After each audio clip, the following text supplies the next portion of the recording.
Hello everyone, welcome back to my YouTube channel The Study Point.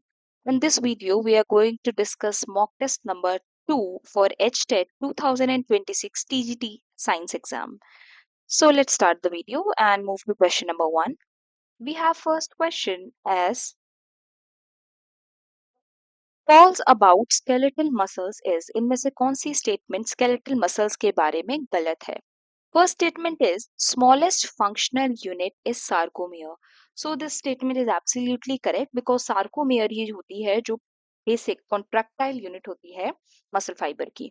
Nuclei are periphery placed. So ये बात भी बिल्कुल correct statement है because जो हमारे skeletal muscles होती है वो मल्टी न्यूक्लिएटेड कंडीशन में प्रेजेंट होती है और इनके जो न्यूक्लियाई हैं वो बेसिकली पेरिफेरी पे प्रेजेंट होते हैं. Spindle shape. So this statement is absolutely wrong because skeletal muscles के जो शेप होती है वो सिलेंड्रिकल सी इलोंगेटेड शेप होती है. जो स्पिंडल शेप है एस शेप्ड स्ट्रक्चर वो हमारे पास स्मूथ मसल्स में देखने को मिलता है. Sarcoplasmic reticulum is smooth and endoplasmic reticulum. So this statement is also correct. False पूछा था तो option number third will be correct. Moving to next question. Stomata of the CAM plants. So CAM basically stands for crassulacean acid metabolism. So ये एक basic adaptation है arid region में जो plants पाए जाते हैं उनके लिए. So जैसे कि cactus हो गया हमारे पास basic succulent plants हो गए. यहाँ पे कुछ example है ananas हो गया, panacea हो गया, agave and calonche. इस तरह के जो plants है वो CAM plants कहलाए जाते हैं जिनमें ये कैम्प साइकिल देखने को मिलती है हमारे पास. तो बेसिकली इसमें होता क्या है कि ये जो अपने स्टोमेटा हैं इनको डे के दौरान तो क्लोज रखते हैं और नाइट में ये ओपन रखते हैं उनको. This is basically done to conserve water loss during the transpiration process. So option number fourth will be the correct answer. Question next, question number 3. In case of the poriferans, the spongiocele is lined with flagellated cells called. So ये जो cavity होती है उसको बोलते हैं हम spongocoel. इस cavity के अंदर ये फ्लैजिलेटेड जो सेल्स हैं येलो कलर की आप देख सकते हो. These are basically coenocytes flagellated cells. So option number fourth will be the correct answer. Next question. During aerobic respiration, all the ATP are synthesized as a result of. So, ATP जो energy production है aerobic respiration में वो दोनों तरह से होता है, oxidative भी एंड सबस्ट्रेट लेवल फॉस्फोराइलेशन भी.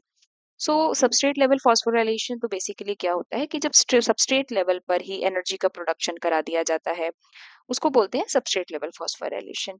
और ऑक्सीडेटिव फॉस्फोराइलेशन होता है जब हमारे पास NaDH2 बनता है फिर DH2 बनता है और उनको फिर ट्रांसपोर्ट करा के हमारे पास इलेक्ट्रॉन ट्रांसपोर्ट चेन में भेजा जाता है और फिर ETS साइकिल से ही जो है एनर्जी प्रोड्यूस होती है. That is oxidative phosphorylation. So basically ये कह सकते हैं ये डायरेक्ट एनर्जी का प्रोडक्शन है और ये थोड़ा इनडायरेक्ट एक intermediate step electron transport chain भी इसमें आ जाती है एनर्जी प्रोड्यूस करने के लिए.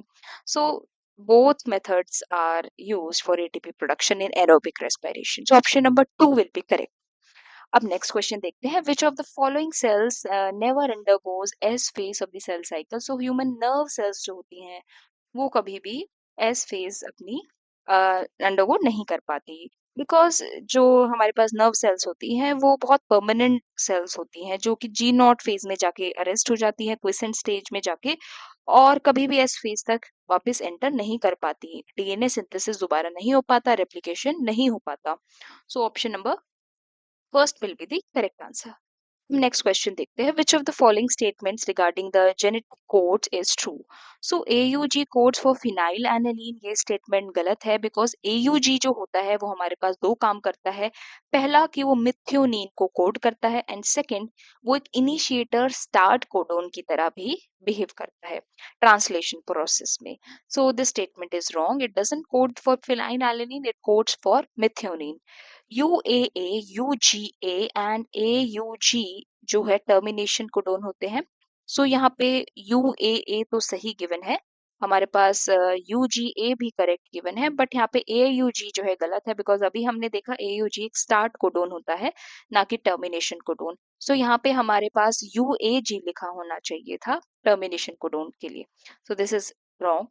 UAA, UGA are start codon. So ये बात तो बिल्कुल गलत है क्योंकि अभी हमने पिछली स्टेटमेंट में देखा UAA, UGA टर्मिनेशन कोडोन होते हैं.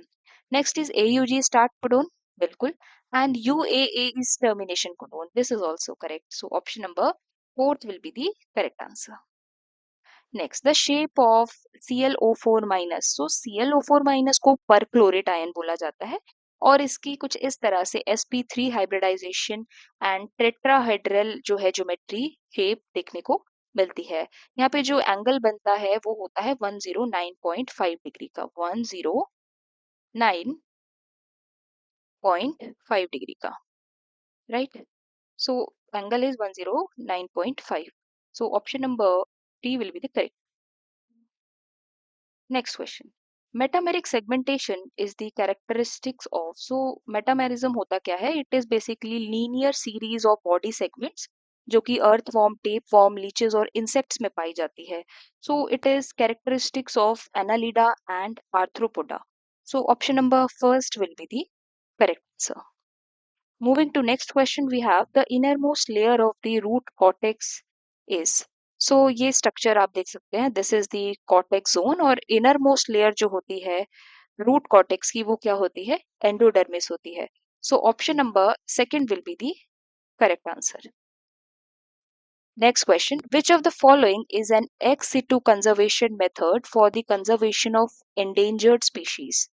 तो conservation methods are of two types, in situ and ex situ. In situ क्या होते हैं? जब आप किसी एंडेंजर्ड या जिसको प्रोटेक्शन की जरूरत है ऐसी स्पीशीज को अगर आप उसके विद इन नेचुरल हैबिटेट में ही कंजर्व करते हो, so it is in situ conservation.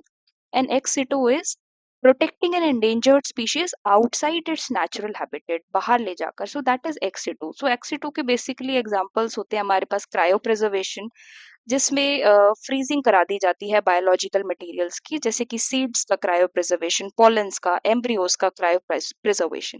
And in situ में हमारे पास national parks, biosphere reserves as well as sanctuaries present होती है. So in the question ex situ conservation is asked, so ex situ का example हमारे पास होगा cryopreservation, that is option number 2.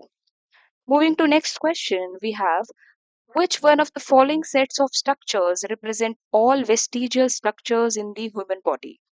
सो हमारे पास वर्मीफॉर्म अपेंडिक्स एक वेक्सटीजियल स्ट्रक्चर है. ये हमारी लार्ज इंटेस्टाइन का एक पार्ट है, बट हुआ करता था, अब भी है, but it is non functional now. फिर हमारे पास है बॉडी हेयर. बॉडी हेयर वो very much prominent for protection purpose, जो कि मैमल्स में आज भी हमें देखने को मिलते हैं, बट ह्यूमंस के केस में, who are also mammals, human के केस में बॉडी हेयर का आजकल जो फंक्शन है वो एज सच इतना प्रोमिनेंट नहीं रहा है. कॉक्लिया की अगर बात करें, cochlea is very important part of the inner ear, so ये कहीं से भी वेस्टिजियल नहीं है. Next we have wisdom teeth. Wisdom teeth and it is useful. And coccyx patella, patella की अगर बात करें, so it is called the knee bone and it is useful. Coccyx, vermiform appendix and ear muscles. जो ear muscles होती हैं इनको हम auricular muscles भी कहते हैं और ये पहले मैमल्स में जो है साउंड को लोकलाइज करने में हेल्पफुल होती थी. Vermiform appendix is also vestigial and coccyx is vestigial. Coccyx जो होती है वो टेल बोन को बोला जाता है, जिससे टेल बोन अराइज होती थी, वर्टिब्रा का वो पार्ट जहां से टेल बोन अराइज हो, दैट इज कॉकेक्स. सो तीनों ऑप्शन जो है वेस्टिजियल है. Option number third. In a chemical reaction A से B, the system will be known in equilibrium when. So A से B का बनना और B से वापस से A का बनना, so प्रोडक्ट का फॉर्मेशन और प्रोडक्ट का ब्रेक डाउन जब दोनों सेम रेट से होने लगे दोनों साइड पर, so it is condition called equilibrium. So option number third, the rate of change of A to B and B to A on both the sides are same will be the correct answer. Option number 3. Next question. Filariasis is caused by. So, filariasis is a helminth disease जो कि Vaucheria ब्रैनक्रॉफ्टी से cause होती है. इस तरह के questions बहुत ज़्यादा फ्रीक्वेंटली एग्जाम्स में पूछे जाते हैं. एचटेट में भी ज़रूर टीजीटी लेवल पर भी as well as PGT level पर डिजीज रिलेटेड क्वेश्चन देखने को मिलता है, जहाँ पे कॉजेटिव एजेंट को आइडेंटिफाई करना होता है या फिर कॉजेटिव एजेंट गिवन होता है और उससे रिलेटेड डिजीज को हमें आइडेंटिफाई करना होता है. एस्कैरिस की बात करें तो एस्कैरिस कॉज करता है एस्कैरियासिस. जो कि एक इंटेस्टाइनल इन्फेक्शन है। और टीनिया सोलियम जो है वो कॉज करता है taeniasis. It is caused by pock tapeworm जिसको टीनिया सोलियम बोलते हैं। सो फाइलेरियासिस पूछा था, व्हेन वाउचेरिया ब्रैनकॉफ्टी ये कॉज करता है। Filariasis is also known as elephantiasis disease. Option number third will be correct. Next question, the correct systemic position for a genus is. So हमारे पास ये हायरार्कियल सिस्टम होता है जिसमें सबसे नीचे हमारे पास स्पीशीज है, जीनस है, family, order, class, phylum, division, division plants के लिए, फाइलम एनिमल्स के लिए, एंड फाइनली सबसे ऊपर किंगडम। तो स्पीशीज में सबसे ज्यादा रिलेटेड कैरेक्टरिस्टिक्स पाई जाती हैं और जैसे जैसे ऊपर जाते हैं जो रिलेटेड फीचर्स एंड कैरेक्टरिस्टिक्स हैं वो कम होती जाती हैं, डिक्रीज होती जाती है। सिमिलैरिटीज भी कम होती चली जाती हैं एंड कॉमन कैरेक्टर्स ऊपर जाते वक्त हमारे बढ़ते हैं। सो इसमें से करेक्ट स्टेटमेंट होगा division, class, order, then we have family. So this is the correct sequence. तो option number 1 will be correct. Next question, last question, 15th question. Which of the following statements about the modern periodic table is correct? So, अगर हम इसकी बात करें, हमारे पास periodic table में groups पाए जाते हैं। ग्रुप्स जो होते हैं हमारे पास 18 होते हैं और हॉरिजॉन्टली पाए जाते हैं। पीरियड्स जो है हमारे पास, सॉरी, ग्रुप्स जो है वो वर्टिकली पाए जाते हैं। दिस इज 1 2 3 4 5 6, तो लाइक दिस ग्रुप्स जो होते हैं वो वर्टिकली पाए जाते हैं हमारे पास, और पीरियड्स जो है 7 होते हैं एंड ये horizontally left to right run करते हैं like this. So it has 18 vertical columns called groups. अगर इस स्टेटमेंट को देखें, 18 18 वर्टिकल एग्जैक्टली, और इनको ग्रुप बोलते हैं। सो फर्स्ट स्टेटमेंट यहाँ पे करेक्ट लग रही है। नेक्स्ट देखते हैं, it has 18 horizontal rows. No, so this is these are not rows, these are columns. And जिनको पीरियड बोलते हैं, दिस इज रॉन्ग। पीरियड 18 होते ही नहीं है, फिर 7 ग्रुप होते ही नहीं है, तो ये स्टेटमेंट भी गलत। 7 vertical columns call period, no, 7 horizontal rows जिनको हम पीरियड्स बोलते हैं। सो ये स्टेटमेंट गलत है। तो ऑप्शन नंबर फर्स्ट ही यहाँ पे करेक्ट स्टेटमेंट है। याद रखना है, ग्रुप जो होते हैं वो वर्टिकल होते हैं, कॉलम होते हैं एंड 18 होते हैं। पीरियड्स जो होते हैं 7 होते हैं, हॉरिजॉन्टल होते हैं एंड रोज होती हैं। So option number first will be correct. So that's all for today. हमने 15 question as a mock test for TGT science discuss किए, and in the next video we'll be discussing another mock test for TGT Science. Thank you for watching the video.